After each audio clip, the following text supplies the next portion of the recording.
Avec la chute de Jérusalem que vous venez d'entendre, vous êtes parvenu au sommet de l'Ancien Testament. Plutôt le sommet, j'allais dire, à l'abîme. C'est tout qui s'est effondré. Tout ce que Abraham et les patriarches ont construit, le rêve de la terre promise, effondré. Tout ce que Moïse a construit avec ses lois pour conduire une nation, effondré. Tout ce que Dieu avait promis à David, une dynastie qui perdurerait toujours, effondré. Il ne reste plus rien, ni de ce peuple, ni de la religion. Et pourtant, il va survivre. Comment se fait-il ?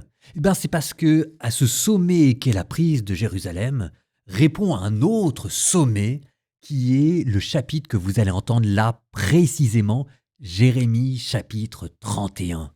On remonte un tout petit peu avant la chute de Jérusalem, et voilà que Jérémie se met à prophétiser chapitre 31 qu'une alliance nouvelle va apparaître.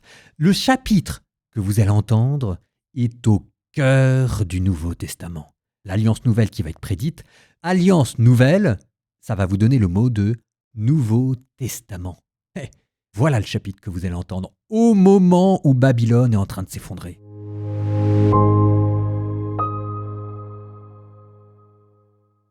En ce temps-là, oracle du Seigneur, je serai le Dieu de toutes les familles d'Israël, et elles seront mon peuple. Ainsi parle le Seigneur. Il a trouvé grâce dans le désert le peuple qui a échappé au massacre. Israël est en route vers celui qui le fait reposer. Depuis les lointains, le Seigneur m'est apparu. Je t'aime d'un amour éternel, aussi je te garde ma fidélité. De nouveau je te bâtirai, et tu seras rebâti, Vierge d'Israël. De nouveau tu prendras tes tambourins de fête pour te mêler aux danses joyeuses. De nouveau tu planteras des vignes dans les montagnes de Samarie, et ceux qui les planteront en goûteront le premier fruit. Un jour viendra où les veilleurs crieront dans la montagne d'Éphraïm, « Debout, montons à Sion vers le Seigneur notre Dieu, car ainsi parle le Seigneur. Poussez des cris de joie pour Jacob, acclamez la première des nations. Faites résonner vos louanges et criez tous, Seigneur, sauve ton peuple, le reste d'Israël. Voici que je les fais revenir du pays du Nord, que je les rassemble des confins de la terre. Parmi eux, tous ensemble, l'aveugle et le boiteux, la femme enceinte et la jeune accouchée, c'est une grande assemblée qui revient. Ils avancent dans les pleurs et les supplications. Je les mène, je les conduis vers les cours d'eau par un droit chemin où ils ne trébucheront pas. Car je suis un père pour Israël, et Éphraïm est mon fils aîné. Écoutez, nations, la parole du Seigneur, annoncez dans les îles lointaines. Celui qui dispersa Israël le rassemble, il le garde comme un berger son troupeau. Le Seigneur a libéré Jacob, l'a racheté des mains d'un plus fort. Ils viennent, criant de joie sur les hauteurs de Sion, ils affluent vers les biens du Seigneur, le froment, le vin nouveau et l'huile fraîche, les génisses et les brebis du troupeau. Ils auront l'âme comme un jardin tout irrigué, ils verront la fin de leur détresse. La jeune fille se réjouit, elle danse. Jeunes gens, vieilles gens, tous ensemble, je change leur deuil en joie, les réjouis, les console après la peine. Je nourris mes prêtres de festin, mon peuple se rassasie de mes biens. Oracle du Seigneur. Ainsi parle le Seigneur. Un cri s'élève dans Rama, une plainte et des pleurs d'amertume. C'est Rachel qui pleure ses fils. Elle refuse d'être consolée car ses fils ne sont plus. Ainsi parle le Seigneur. Retiens le cri de tes pleurs et les larmes de tes yeux, car il y a un salaire pour ta peine, oracle du Seigneur. Ils reviendront du pays de l'ennemi. Il y a un espoir pour ton avenir, oracle du Seigneur. Tes fils reviendront sur leur territoire. J'entends bien Éphraïm se plaindre. Tu m'as corrigé et je suis corrigé, comme un jeune taureau non dressé.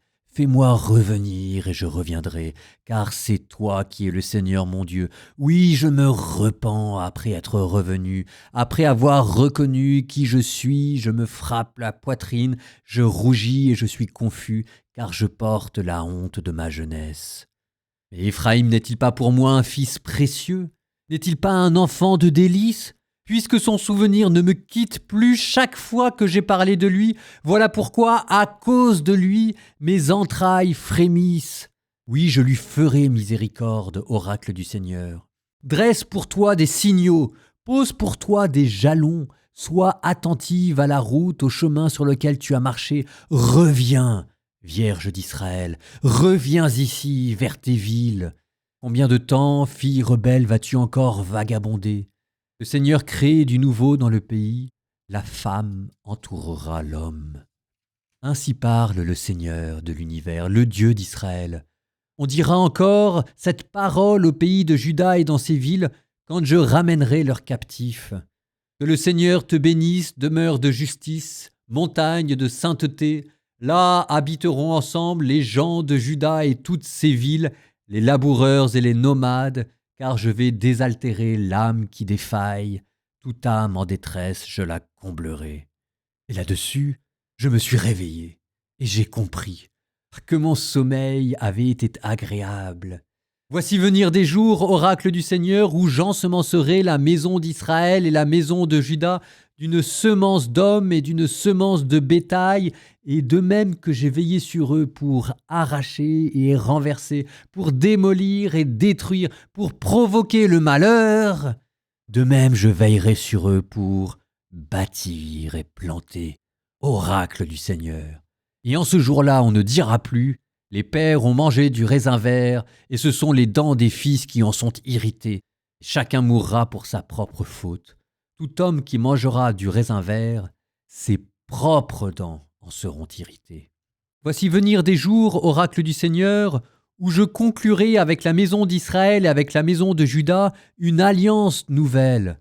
Ce ne sera pas comme l'alliance que j'ai conclue avec leurs pères, le jour où je les ai pris par la main pour les faire sortir du pays d'Égypte. Mon alliance, c'est eux qui l'ont rompue, alors que moi j'étais leur maître, oracle du Seigneur. Mais voici quelle sera l'alliance que je conclurai avec la maison d'Israël quand ces jours-là seront passés, oracle du Seigneur. Je mettrai ma loi au plus profond d'eux-mêmes, je l'inscrirai sur leur cœur, je serai leur Dieu, et ils seront mon peuple. Ils n'auront plus à instruire chacun son compagnon, ni chacun son frère en disant « Apprends à connaître le Seigneur, car tous me connaîtront, des plus petits jusqu'aux plus grands, oracle du Seigneur. Je pardonnerai leurs fautes, je ne me rappellerai plus leurs péchés. » Ainsi parle le Seigneur, lui à qui a fait le soleil pour éclairer pendant le jour, qui a établi les lois de la lune et des étoiles pour éclairer pendant la nuit, qui soulève la mer et fait mugir ses flots. Son nom est le Seigneur de l'univers. Si jamais ces lois disparaissent devant ma face, oracle du Seigneur, alors la descendance d'Israël cessera, elle aussi, pour toujours, d'être une nation devant ma face. Ainsi parle le Seigneur. Si jamais on peut mesurer le ciel là-haut et sonder les fondations de la terre en bas, alors moi aussi, je rejetterai toute la descendance d'Israël pour tout ce qu'elle aura fait, oracle du Seigneur. Voici venir des jours, oracle du Seigneur, où la ville sera reconstruite pour le Seigneur, depuis la tour de Hananéel jusqu'à la porte de l'angle. On sortira de nouveau le cordeau à mesurer pour le tendre sur la colline de Gareb, et ensuite on le tournera vers Goa.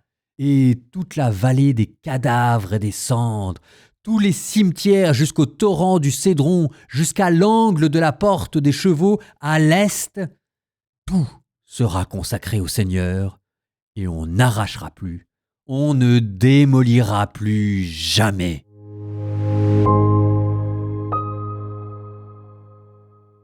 Jérémie, chapitre 31, vous êtes dans ce qu'on appelle le livret de la consolation, qu'on a commencé à lire hier, parce que c'est exactement à ce moment-là que Jérémie a commencé à le prophétiser. Alors que tout le monde est au fond du gouffre, ce chapitre 31 arrive de nulle part, et c'est un tournant majeur. Jérémie prédit une alliance nouvelle. Voilà que tout d'un coup, Jérémie change de ton. Verset 28. Et de même que j'ai veillé sur eux pour arracher et renverser, pour démolir et détruire, pour provoquer le malheur, de même je veillerai sur eux pour bâtir et replanter. Petite gymnastique, Ça, c'est la reprise mot pour mot du tout premier chapitre de Jérémie, dans lequel on vous disait que Dieu lui avait donné une double mission, négative, arracher et démolir. Bon, bah ça, je crois qu'on peut dire que c'est fait. Et ensuite, positive, rebâtir et planter. Ça, on y est. Dans ce chapitre, Jérémie accomplit sa vocation. C'est le cœur de tout le livre de Jérémie. Ce qui vous amène au verset 31, qui est un des versets les plus célèbres de la Bible en entier. Et là, vous m'entendez bien, c'est un des versets les plus célèbres de la Bible en entier. Voici venir des jours, oracle du Seigneur, où je conclurai avec la maison d'Israël et avec la maison de Juda une alliance nouvelle. Est-ce que tout le monde réalise ? Dieu promet, après l'alliance noachique, après l'alliance abrahamique, après l'alliance mosaïque, après l'alliance davidique, il promet une alliance nouvelle. Une alliance nouvelle, ça vous donnera littéralement le mot de Nouveau Testament, qu'il va caractériser comme suit, au verset 33, « Je mettrai ma loi au plus profond d'eux-mêmes, je l'inscrirai sur leur cœur. Je serai leur Dieu, ils seront mon peuple. » Alors, une loi gravée sur le cœur, ça s'oppose à la loi gravée sur la pierre, les 10 commandements que Dieu avait donnés à Moïse. Ça veut dire que l'alliance nouvelle qui arrive est supérieure. Elle est plus intime et elle est plus profonde. Et en même temps aussi, ça s'oppose à une autre loi qui était inscrite jusqu'à présent dans notre cœur à nous. Ça, on l'avait lu dans un autre chapitre de Jérémie. C'était la loi du péché qui était gravée dans le cœur de l'homme avec un burin de fer à pointe de diamant. Souvenez-vous, on l'a lu. Donc c'est une loi qui est supérieure à Moïse et ce sera une loi qui sera supérieure à notre péché. Et ça, en régime chrétien, c'est ce qu'on appelle la loi nouvelle. La loi nouvelle, c'est l'Esprit Saint qui, grâce à Jésus et à l'alliance qu'il va contracter sur la loi, va être répandu dans nos cœurs pour transformer notre âme et nous enseigner de l'intérieur. C'est l'Esprit Saint qui va graver sa loi d'amour dans nos âmes. C'est exactement ça que Jérémie prédit. Ce que Jérémie prédit au moment où Jérusalem tombe, c'est la Pentecôte et l'Évangile. Non mais, est-ce que tout le monde réalise bien ?